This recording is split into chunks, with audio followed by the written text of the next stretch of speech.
Hello there, welcome to the Saroy channel wherever you are in the world, and so much love to each and every one of you. I do hope you're doing remarkably well. I'm doing great, thank you very much, and I'm so delighted you've joined me for a lovely story tonight, so go and get yourself something amazing to drink, and let's know about it if it's something very special and unusual. But before we get started, don't forget to subscribe to the channel, click the notification bell and the thumbs up. And let's get started with our story tonight. Dear Sarah and all your lovely listeners, Alicia Beckett couldn't actually believe she was here. She rubbed her eyes in bemusement as she stared out of the dusty window, congealed with so many spider webs that seemed to obscure her view over the overgrown yard. It was probably not good for her lungs to be breathing in all these dust fumes, along with the damp and mould that had spread across the walls, like a ravaging cancer. Once she cleaned the place up, of course, things would be significantly better. There was a whole world of things to do, and although it was a tad overwhelming for her, she was not afraid or intimidated by a little hard work, and she knew with a little tender, loving care she could get this rather bedraggled cottage back in shape. Once, of course, the carpenters had fixed up the crumbling wooden frames from the windows, the doors and the floors, and the wooden panelling. She would then repaint the entire cottage from top to bottom, and organise a skilled gardening landscaping team to come around to the premises and fix up the yard.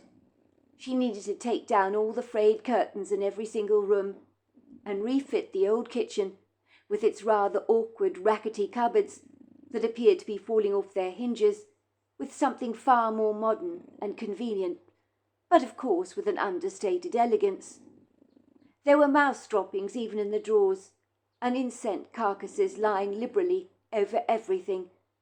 There was that nasty stench of urine in the house that seemed to have left an indelible imprint over everything, so that when you came in from outside, everything stank.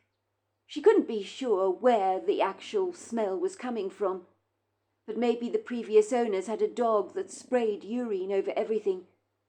She couldn't believe that this once beautiful cottage had been allowed to descend into such rampant decay. It was almost unforgivable. But she was thankful that there were no leaks in the roof, for if that had indeed been the case, Primrose Cottage would probably not be salvageable, despite, of course, the fact that she was here to bring it back to life again, just like it used to be in the good old days.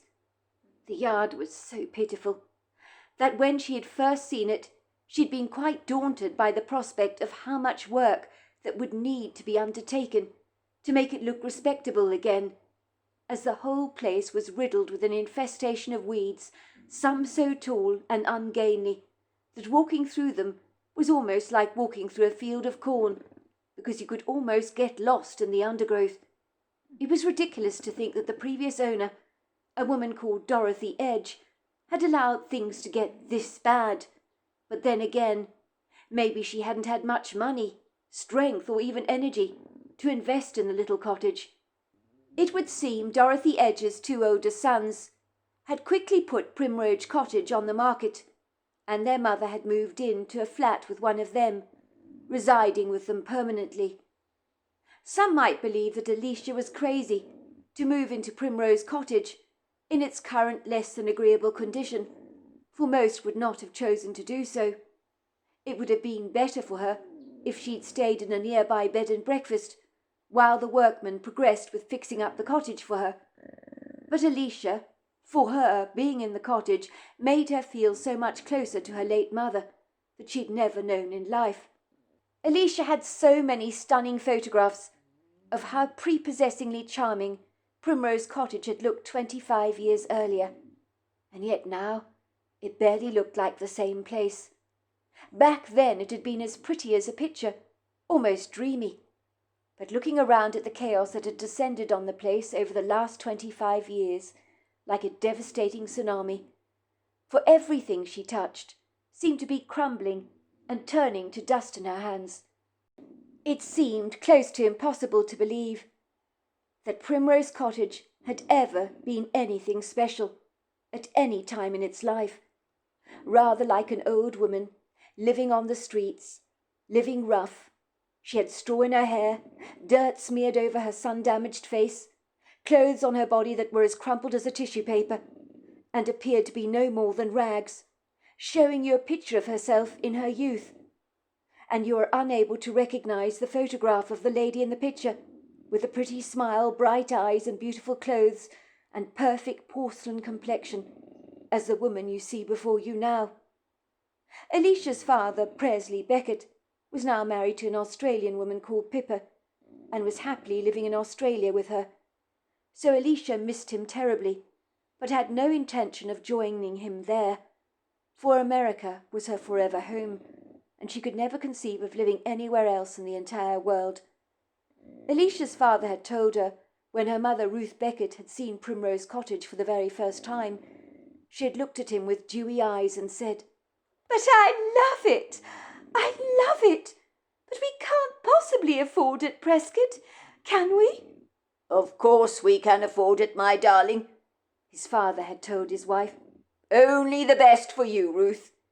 And that day they'd put an offer in with the estate agent, and 2 weeks later the couple had moved in. And Alicia would likely have been raised in the cottage with siblings of her own, if things had not gone so dreadfully pear-shaped, and if tragedy had not struck the Beckett family like a nasty bolt of lightning that you never saw coming. Alicia's parents had been so excited about purchasing Primrose Cottage, rather like a couple of ebullient puppy dogs that can't stop wagging their tails. It was their first home, and they believed it would be absolutely perfect for them to raise a family in it. The spacious cottage with its spectacular views on the backyard that overlooked a farmer's field, where horses would often spend their days eating the hay the farmer provided for them, and liberally galloping around the field at will. Ostensibly Primrose Cottage, in its idyllic countrified setting in New York State, surrounded by a tumble of dusty roads and wood groves of tall, lofty trees, allowed for the Beckett family to enjoy the benefits of living in the great outdoors, and all the adventures that such a lifestyle would embody. It wasn't unusual, of course, to have a couple of deer on your lawn, chewing away contentedly at the grass, or at the spilled juicy apples that had fallen off the tree in the orchard. But at the same time you could walk up the road to be greeted by the bustling energy of a lively place. You could sashay around the small town with a plethora of charming shops available to choose from a butcher's, baker's, grocer's, and a few other specialty shops besides, all owned by locals living in the area. So it was certainly a town, a lively town at that, where everybody knew each other. The Becketts had big dreams of having over 4 children together, possibly more, and shortly after they moved into Primrose Cottage, Ruth Beckett discovered to her joy that she was pregnant, and she had been over the moon when she realized she was going to have a baby. 9 months later, Alicia had been born, and for the first year and a half of their lives, living in Primrose Cottage, things could not have been more perfect for the couple, until they weren't so perfect any more. "Don't you worry," said Alicia, talking to Primrose Cottage lovingly, as if it had ears that could hear and a heart that could respond to her reassuring words. "I'm going to fix you up and make you look even better than you did 25 years ago, when my parents purchased you for the very first time. And that's a promise I'm going to make to you. Others may have given up on you and think you're only good for the wrecking ball, but I have a different opinion. I've got faith in you becoming the beautiful cottage you once were when my parents lived in you." The cottage appeared to remain silent and failed to respond to her soothing words. But Alicia did not care. She was resolutely determined to get Primrose Cottage back on its feet again, looking better than any of the other houses and cottages that adorned the street, overlooking the long stretch of grey asphalt that during her mother's day had been nothing more than a red dusty road. She'd show all the doubters and naysayers in these parts that despite their gravest doubts and biggest misgivings, you can indeed make a silk purse out of a sow's ear if you wanted it enough. And she certainly did. Elisha had longed to visit this charming town when she was growing up as a girl, and where she'd spent her first year and a half of life. She had told herself that one day she would return to the small town, where her parents had been determined to lay down permanent roots, until unfortunately everything had gone so dreadfully wrong. When Elisha had lived with her father and grandmother in her grandmother's brownstone apartment in New York, she'd been too afraid to visit the town, lest her actions would serve to upset her father. But now that he was out of the way, and no longer living on the American map, and living in Australia, the ball was in her court, and she could do what she liked, and that gave her a certain amount of freedom. On the day Elisha had been born, her parents had not been able to get to hospital in time, and Elisha had come out of her mother's birthing canal on the kitchen floor in Primrose Cottage. "You couldn't wait to be born," her father had told her, with a big chuckle that had accentuated the dimples on either side of his handsome face. "I know I'm laughing about it now, but let me tell you, at the time I was in a dreadful panic. It proved to be the best and worst day of my life. In truth, I didn't have a clue what I was doing. I would have been much better off equipping a female dog to give birth to a litter of puppies. But your mother was breathing heavily and groaning out in pain, and I lost my mind practically. You were in such a hurry to come out, Elisha, so I had to help your mother by delivering you myself, and I don't mind admitting that the sight of all that blood made me heave.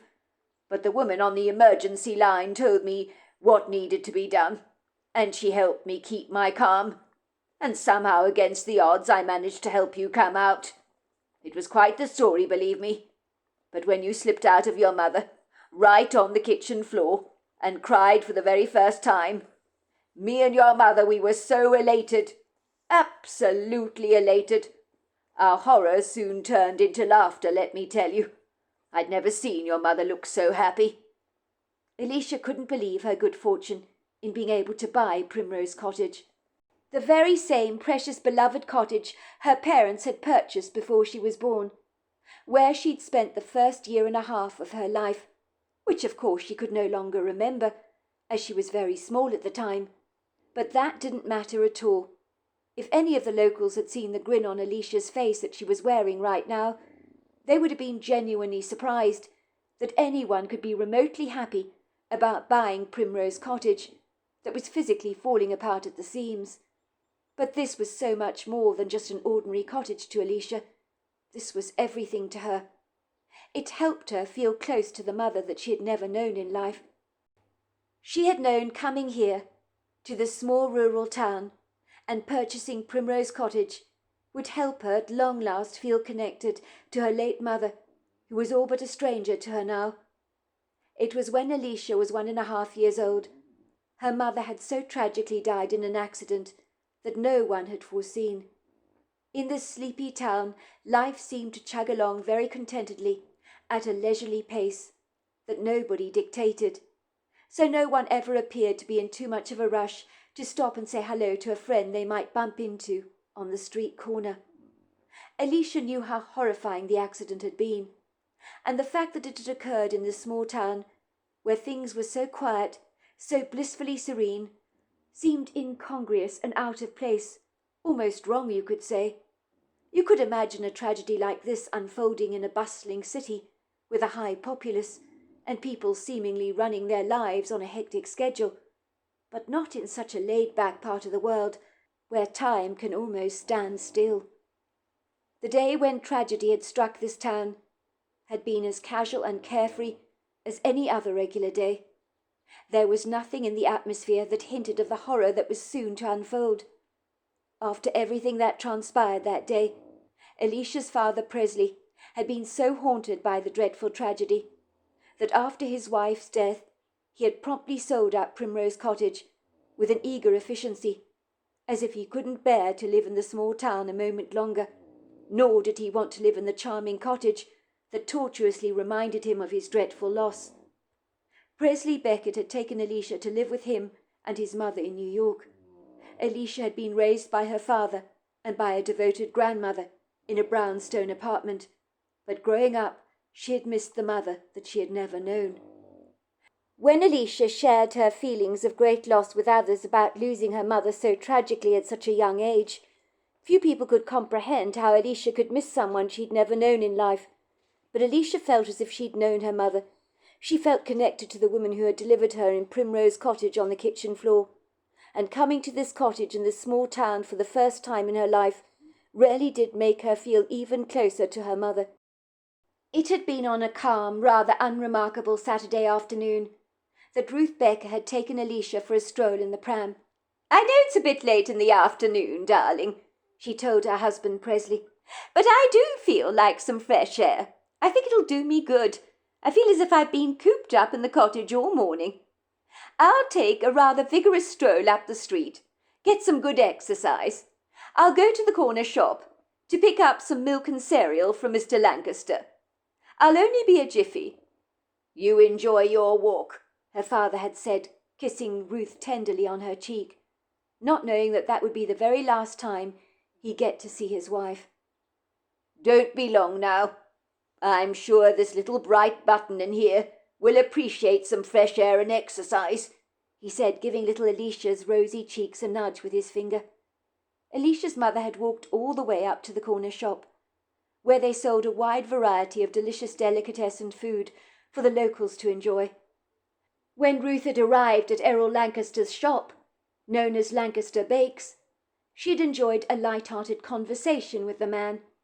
He'd been owning the grocery store for the last 5 years or so, having taken over the business from his father who had retired.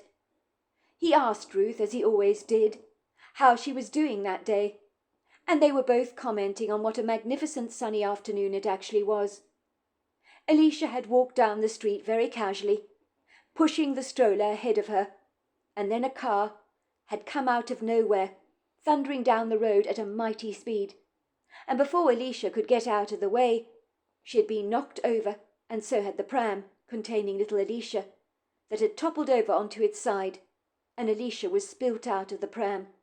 She had fallen onto the road, cocooned in a plethora of blankets, but she had been uninjured, whereas Alicia's mother Ruth did not fare so favourably, as very tragically she didn't survive her injuries, for they were far too severe, so she was pronounced dead on the scene. It would seem a 12-year-old boy called Tommy Tanner had rather recklessly decided to take his father's car out for a spin on that late Saturday afternoon that he had found so drudgerously boring, as there was not very much for him or his friend to do. So why not show off a little and enjoy a head rush? Tommy Tanner's father had been lying asleep on the family's white leather couch, while his car keys lay on the coffee table and were too irresistible not to snatch away. Tommy grabbed the car keys from the table, tucking them into his little pocket, and ebulliently, with a huge triumphant grin on his face, he ran over to his best friend Liam, who was staying at the house at the time. By the looks of things, Tommy Tanner's father was out for the count, and opportunities to misbehave were few and far between for the young boy, as Mr. Tanner was always profoundly aware of what his son Tommy was doing, for he knew he had a son that was inclined to be rather mischievous at the very best of times.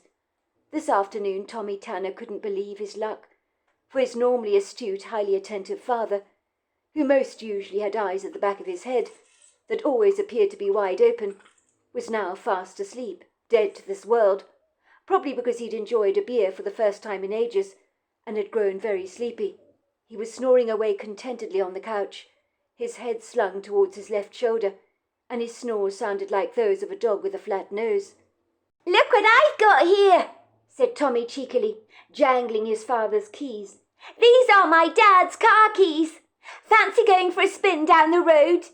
I know how to drive Dad's car," he boasted, which wasn't true, of course. "I've been taking lessons with him, and I'm really, really good. I can drive like a rocket. I can shoot to the stars like an astronaut in space." Liam did not look entirely convinced by this, and said, "Show me you can drive." "I don't believe you can. You're lying to me. You're too young to drive. You never told me your dad was teaching you to drive. You're making this all up, aren't you?" "I can drive," Tommy Tanner had boasted. "I can drive really fast. Cross my heart, hope to die if I tell a lie. I'll show you if you don't believe me." "Cross your heart," said Liam. "Let me see you do it." Tommy had done just that. He badly wanted to show off to Liam how fast he could drive, even though he'd never driven before a day in his life. Like so many young boys his age, he had paid close attention to watching his father driving over the years, and really believed that driving was like a walk in the park. He couldn't wait until he was old enough to acquire a driver's license. I mean, how hard could it be to just copy his father's manoeuvres, so he could persuade a very naive, ignorant Liam that he knew exactly what he was doing? Both boys eagerly clambered into Mr. Tanner's car, and Tommy, taking the driver's seat, put his foot on the accelerator and drove out of the family driveway onto the long, red, dusty road.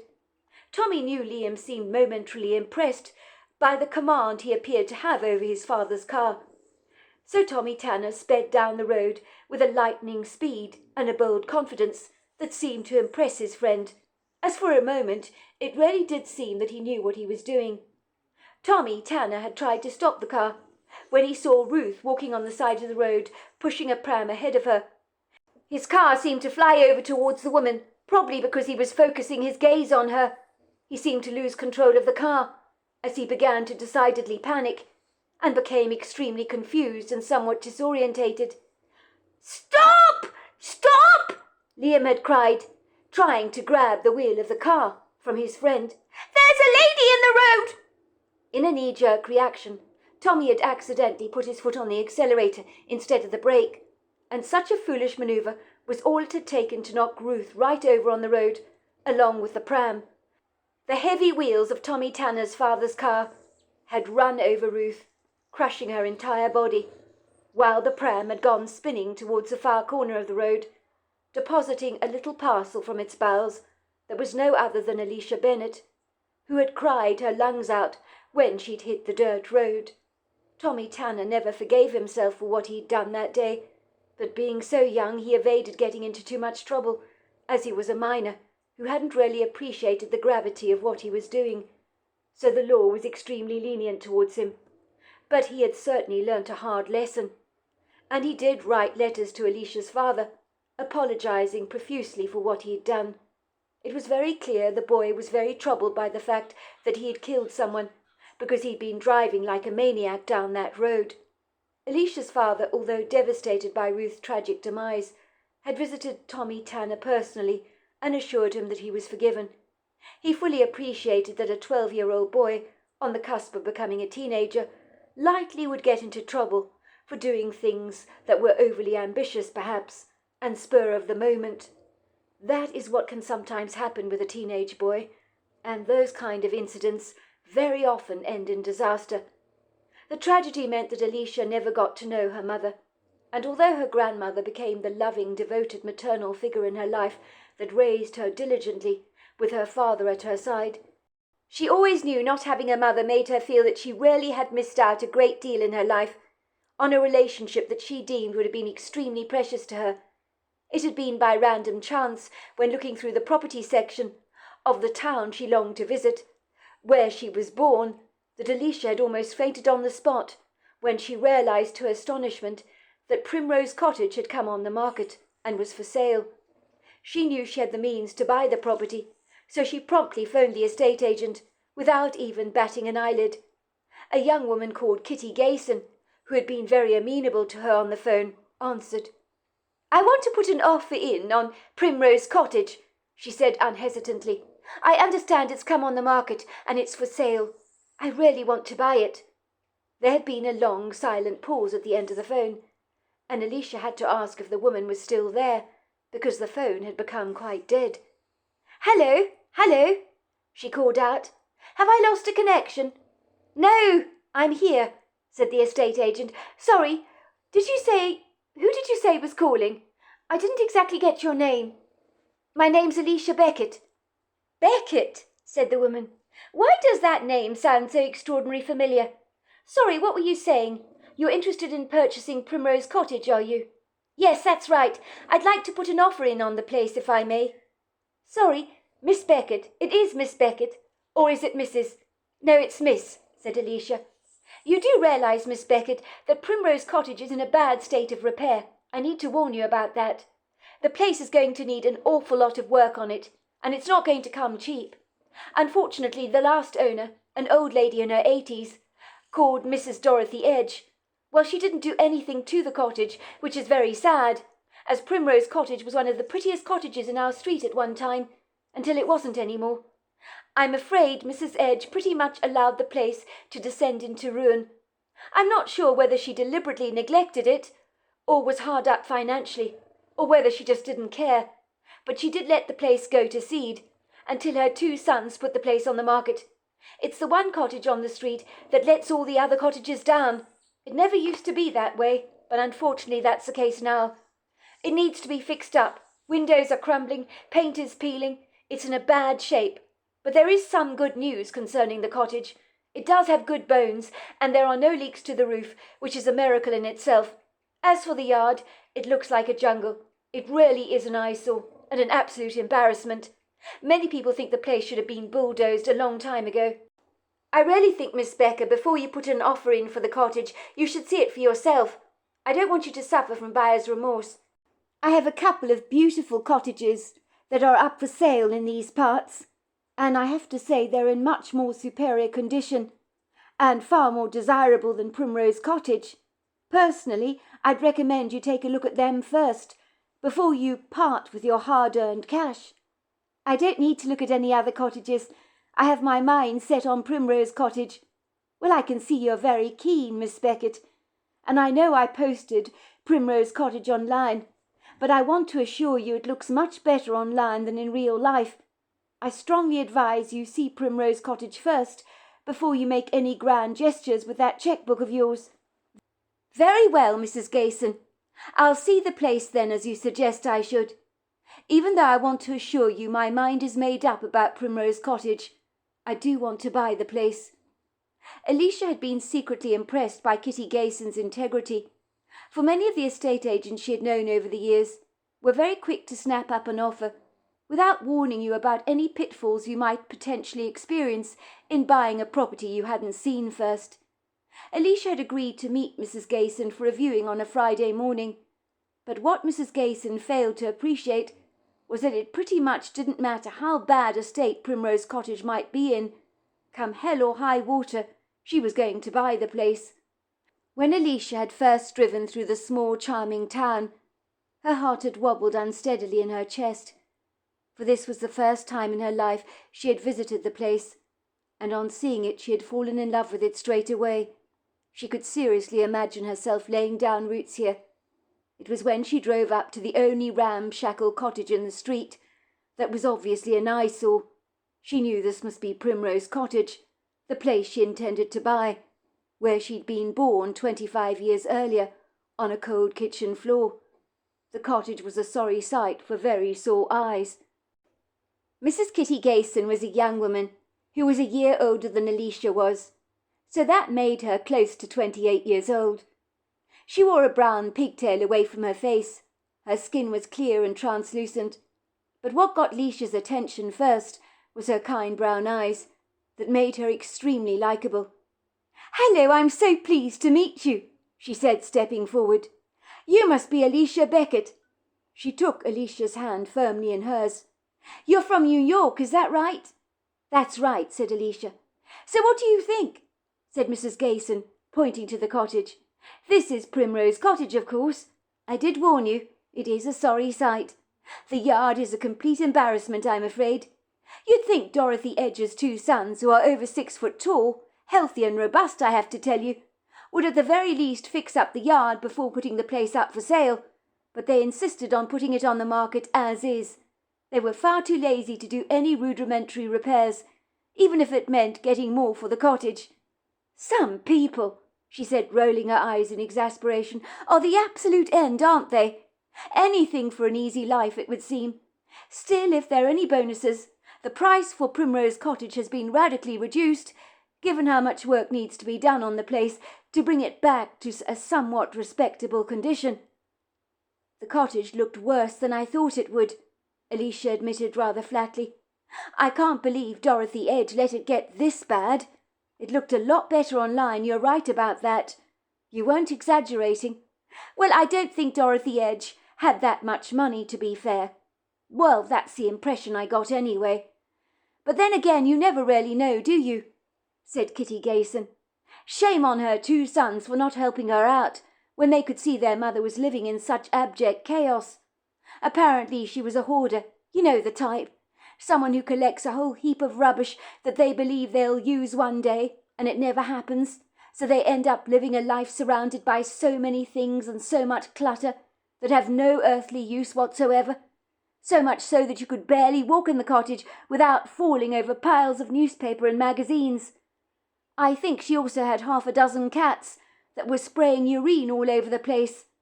I gather her 2 sons had a tough time persuading Dorothy to part with all her stuff, most of which was junk, of course. She had quite a tantrum, I believe, about so many things being binned, like newspapers that date back to the early 60s. As for the yard, her 2 perfectly able sons, as I was telling you, could have run a lawnmower over the property. But no, they didn't bother to help out at all. So typical. They were eager, of course, to toss out her piles of junk. I'm told there were 2 lorry loads of her junk that left Primrose Cottage on its way to the local dumpster. That poor woman must have been living in squalor. Anyway, Primrose Cottage is on the market now, and Dorothy's sons are keen to get a good sale for the place. But no one is lining up to buy the cottage, and when I took someone around it recently, they almost gagged, the smell was so bad. Would you like me to show you the 2 other cottages I mentioned to you on the phone? They're in great condition and don't need to be fixed up. But Primrose Cottage, where do you start? My dad said that they should put a bulldozer over the cottage and be done with it. But then again, he can be quite brutal like that.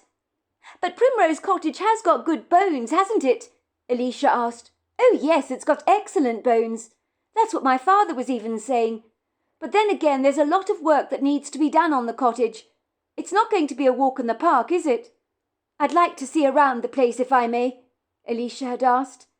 Kitty Gayson's face tried to remain expressionless, but it was obvious she was rather shocked that Alicia, after having seen the outside of Primrose Cottage and the dreadful state it was in, had expressed an interest in still seeing around the place. And after she had viewed the place, she took Kitty further aback by resolutely saying, Yes, I want Primrose Cottage. I'm going to put an offer in at once. But are you absolutely sure? Kitty had asked. It's going to be a big undertaking to fix the place up. You're going to need carpenters, plumbers, and God knows who else. Where do I start? It'll take an entire gardening team, and a skilled one at that, to fix up the yard. Some of those weeds, well, they're extremely fearsome. I know, but I really want to turn Primrose Cottage around, said Alicia, with a fearsome determination. And I believe if anyone can do it, I can, even if it is a little intimidating. Kitty Gayson had looked somewhat perplexed by Alicia's determination to buy the place. In all her years as a real estate agent in the area, she didn't believe she'd ever met anyone more resolute than Candy appeared to be. So there we are, that is the end of part 1 of our story. Part 2 is tomorrow night, and I look forward to you joining me then. Until next time, goodbye and good night.